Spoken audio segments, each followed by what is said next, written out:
안녕하세요. 항박사의 산불 이야기의 항정석입니다. 오늘은 16번째 이야기로 소각 산불 왜 줄어들지 않는가 하는 문제를 다뤄보도록 하겠습니다. 여러분들 지난 주말 동안 산불이 많이 발생했다는 것은 언론을 통해서 많이 보셨겠죠. 토요일날 14건, 일요일날 14건 해서 이틀 동안 총 28건의 산불이 발생했습니다. 그 중에 상당수가 소각에 의한 산불이었습니다. 제가 지난번 11번째 콘텐츠에서 산불 왜 줄어들지 않는가 하는 문제를 다루면서 전국에 한 12,000여 명 되는 산불 감시원이 실제 소각하는 주민이 무서워서 소각 행위하는 그 장소에 단속하러 가기를 꺼려한다는 말씀을 드린 바가 있었습니다. 실제 이번 제가 현장 조사를 통해서 그러한 사항들을 영상으로 직접 담을 수 있었습니다. 그래서 제가 담아온 영상을 함께 보시면서 우리나라 소각 산불이 왜 줄어들지 않는지, 무엇이 문제인지, 주민은 어떻게 바뀌어야 하는지, 그리고 단속하는 감시원이라든가 공무원의 입장은 또 어떻게 달라져야 하는지를 한번 종합적으로 이야기를 해보도록 하겠습니다. 자, 영상을 보시겠습니다. 참고로 이 영상은 3월 14일 토요일 오후 3시경 촬영한 영상입니다. 그날은 바람이 초속 한 4 내지 6m 정도 불었고요. 산불 위험이 굉장히 높은 날이었습니다. 그런데 제가 현장을 다니다가 국도변에서 위험천만한 소각 현장을 좀 발견하게 되었습니다. 여러분들 영상으로 보시면 대수롭지 않게 보실지도 모르겠지만 산불을 연구하는 사람 입장에서 초속 4 내지 6m 그 3월 중순에 산과 인접해 있는 저 장소에서 소각행위는 거의 산불을 내겠다는 얘기와 똑같습니다. 다행히 인근에서 감시원이 이 상황을 발견하고 왼쪽에서 서서히 다가오시더라고요. 그래 보시다시피 그냥 잘 조치가 취해지겠구나, 마무리되겠구나 라는 점을 생각했습니다. 다행히 또 그 자리에 서셔서 지금 차를 세우셨길래 당연히 차를 세우시고 내려서 소각 행위자를 제재하실 것이라 라고 생각했는데 저분이 다시 또 출발을 하십니다. 그래서 혹시 길을 찾는가 싶어서 또 머뭇거리시네요. 그래서 저때까지만 해도 요즘 잘 되고 있구나 라고 생각했습니다. 그런데 2번 정도 머뭇거리시다가 다시 또 출발을 하십니다. 계속 이제 그 소각하는 그 장소를 지나쳐서 가고 계시더라고요. 아마 저대로만 본다면 그냥 저렇게 지나가는가 보다 저는 이렇게 생각했습니다. 좀 보통 심각한 문제가 아니구나. 산불 감시원이 저 위험한 상황 속에서 소각 행위자를 발견하고 그냥 지나간다. 저로서는 사실 납득하기 힘든 상황이었습니다. 그래서 오른쪽을 카메라를 돌려봤더니 반대쪽에서 차를 돌려서 이제 다시 또 대기를 하고 계십니다. 자, 문제는 저 위중한 상황에서 또 저기서 대기하고 계시는 겁니다. 벌써 아마 4번째죠. 그러시다가 또 서서히 또 움직입니다. 자, 지금 상황엔 1분 1초가 다급하죠. 언제 바람이 휘몰아쳐서 저 소각하는 현장을 감아 돌려서 산불로 옮겨 붙일지 모르는 저런 상황 속에서 천천히 그냥 세워라 내어로 오셔서 또 쓰셨네요. 한 5번 정도 머뭇 하시다가 이제 겨우 쓰셨는데 정말 속이 터집니다. 이게 지금 어디를 막론하고 대부분 다 이렇습니다. 산불 감시 활동 하시는 분이 소각 행위자를 발견하고 즉각적으로 조치를 취한다기보다는 제가 보기에는 이제 눈치를 본다라고 하는 것이 아마 정확한 표현 같은데요. 어쨌든 현장에 가보시면 알겠지만 이런 답답한 상황들이 비일비재하고 거의 대다수 그렇습니다. 그래서 혹시 하시나 마지막 상황을 보려고 줌을 한번 당겨봤습니다. 그나마 다행인 것이 차에서 갈퀴를 들고 내리시는 것 같네요. 아마 갈퀴를 들고 내리셔서 소각하는 분한테 다가가는 것 같은데, 자, 저 좋은 길, 차도 들어갈 수 있는, 나중에 확인해 보니까 차도 들어갈 수 있는 길이 있습니다. 저 좋은 길 마다하고 저 먼 곳까지 가서 일부러 도랑까지 건너서 걸어가서서 시간을 충분히 주시는 것 같은 느낌이에요. 산불이 날 수 있는 그 시간적인 여유를 주시는 것이 아니다면 저런 행동이 왜 나오신지 이해하지 못하겠는데, 일단 아마 다가가셨습니다. 그런데 저기서 무슨 말씀 하실지는 압니다. 자, 지금 산불 위험이 굉장히 높으니까는 빨리 소각을 좀 끄든가 중지해달라고 아마 산불 감시원은 말씀하셨을 것 같습니다. 그런데 주민들이 그 말씀에 호락호락한 분은 단 한 분도 안 계십니다. 저 주민이 지금 나오시네요. 산불 감시원이 멀찍이서 부르셨나 봅니다. 저건 직접 가봐야 됩니다. 뭐 부르시면 나오셔서 내가 안전하게 마무리할 때 걱정하지 말고 가십시오라고 했을 것 같고요. 그 말씀을 듣고 산불 감시원은 뭐 별 의심 없이 지금 현장을 벗어나신 것 같습니다. 그나마도 저 장소에서 완전히 소각이 마무리될 때까지 확인을 하고 좀 떠나면 좋을 텐데 아마 모르긴 몰라도 서로의 얼굴을 붉히지 않으려고 하는지는 모르겠지만 아마 저분 저기서 또 떠나실 겁니다. 3월 14일이면 대형 산불 발생 확률이 가장 높은 시기입니다. 그것도 오후죠. 이 상황에서 산과 인접해 있는 지역에서 소각 행자를 발견하고 특별한 조치를 취하지 않고 현장을 벗어난다는 것입니다.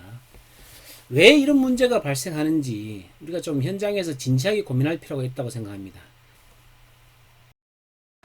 자, 방금 영상에서 보셨다시피 산불 감시원이 소각 현장을 발견하고 전혀 제재를 하지 못하고 있습니다. 오히려 소각하는 주민의 눈치를 보고 있는 게 아닌가 하는 의구심이 들 정도입니다. 산불 감시원이 본인의 임무인 소각 행위를 발견하고도 적극적으로 제재하지 못했을까요? 아마 저분들의 신분상의 구조적인 한계 때문이 아닐까 저는 생각합니다. 과거의 산불 감시원은 계층이라든가 치료사업의 개념으로 많이 들어오기도 했습니다. 일부에서는 백이나 인맥을 통해서 들어오기도 했었고요. 그러다 보니까는 주민들이 산불 감시원을 그렇게 대우하지 않고 있습니다. 그리고 산불 감시원들도 사실상 그러한 루트를 통해서 채용이 되다 보니 적극적으로 산불 감시 활동에 임하지 않았던 것도 사실입니다.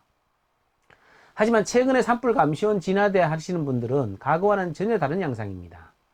나름 많이 의식도 있고 또 생각도 가지고 계신 분도 많습니다. 특히 기농기촌에서 산불 감시원으로 활동하시는 분들 같은 경우는 산불을 예방해야 된다는 아주 적극성을 가지고 있는 분도 계십니다.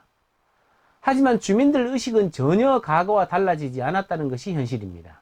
소각 행위가 빈번하고 소각 산불이 줄어들지 않는 아주 근본적인 이유는 사실 주민들의 의식 변화에 있습니다. 자, 보시다시피 저런 쓰레기 봉투 얼마나 한다고 저 쓰레기를 저렇게 몰래 나와서 태우십니다. 이게 지금 농산촌 주변은 물론 산림이 있는 도시 주변 상황도 별반 다르지 않습니다. 이런 소각 행위가 갈수록 일상화되면서 소각 산불이 줄어들지 않는 것입니다. 자, 그런데 문제는 주민들이 이 소각하는 방법에 있어도 문제가 많습니다. 사실 농산촌에 살다 보면 불가피하게 소각을 할 수밖에 없는 상황들이 많습니다.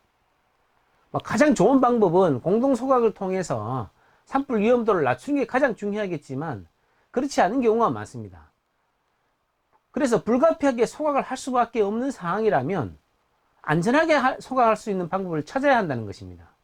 좀 전에 보셨던 영상처럼 3월 14일 오후 3시에서 4시경의 소각은 이건 산불을 내겠다는 것과 다름없다는 제가 말씀을 드린 바 있습니다. 불가피하게 소각을 할 수밖에 없다면 가급적이면 오전 9시 이전에 하시라는 겁니다. 예, 오전 때의 소각은 산불로 번질 확률이 아주 낮습니다. 그리고 오후 시간대나 밤 시간대 소각하면 어떨까요? 산불로 옮겨 붙을 확률이 굉장히 높아지는 시간대입니다. 특히 오후 시간대 서쪽 사면에서 소각 행위는 이거는 뭐 산불을 내겠다, 나는 산불 가해자가 되겠다라고 얘기하는 것이나 다른 바 없습니다. 자, 그리고 어떤 분들은 젊은 분들이 소각 행위를 하면 충분히 산불을 통제할 수 있다라고 생각하는 분들이 많이 계십니다. 전혀 안 됩니다. 착각하지 마시기 바랍니다. 우리가 옛 어른들이 하시는 말씀이 있죠. 봄불은 도깨비불이다 라는 얘기가 있습니다. 왜 그럴까요? 예, 그만큼 도깨비처럼 동해번쩍 서해번쩍 빨리 움직이기 때문에 나온 말입니다. 봄에 소각 행위를 하다 보면 순식간에 이것처럼 불이 옮겨 붙는 경우가 많이 생깁니다. 자, 이 현장도 작년에 제가 논산에서 촬영한 현장인데요. 이불이 처음에 밭두렁 태울 때는 뭐 큰 문제 없이 태웠습니다. 이게 5분, 10분 시간이 지연되면서 화세가 갈수록 커지기 시작하더니 결국은 감당할 수 없게 번져갔습니다. 물론 이날 산불로 번지진 않아서 천만다행이지만요. 만약에 바람이 조금이라도 이 지역을 지나갔다면 이건 100% 산불이었던 상황이었습니다. 이분 같은 경우에는 연세가 한 70대 중반 되신 분인데요. 70평생 이렇게 소각을 했지만 한 번도 산불을 낸 적이 없다라고 아주 자신하고 계시더라고요. 본인은 지금까지 산불이 한 번도 낸 적이 없는지 몰라도 이 산불은 본인이 내고 싶어 내는 건 아닙니다. 더 문제는 뭐냐? 과거의 젊을 때와 전혀 다른 내 몸 상태라는 겁니다. 불이 만약에 옮겨 붙으면 본인이 너무 긴장한 탓에 불 근처도 가지 못하고 쓰러지시고, 대부분 이런 분들이 인명사고로 연결되는 것이 대다수입니다.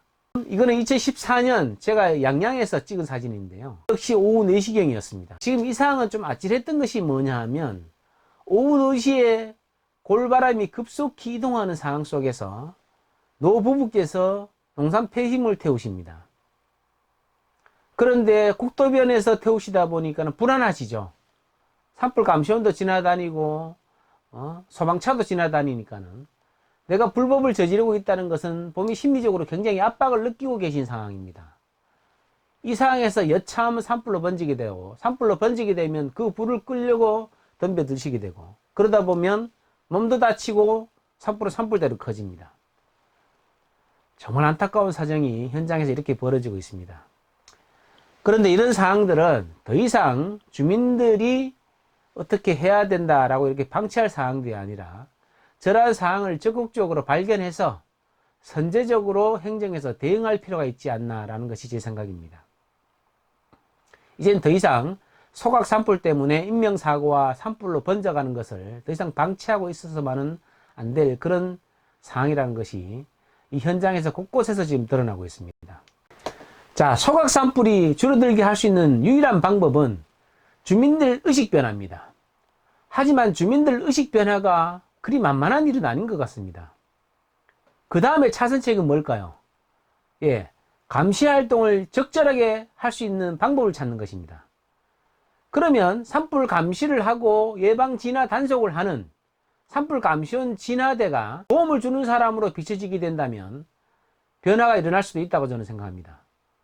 산불 감시원이라는 이런 명칭들을 가감하게 다른 명칭으로 바꾸든가, 안 그러면 산불 감시원에 대한 사회적 인식을 바꿀 수 있는 무슨 계기를 만들어야 한다는 것입니다.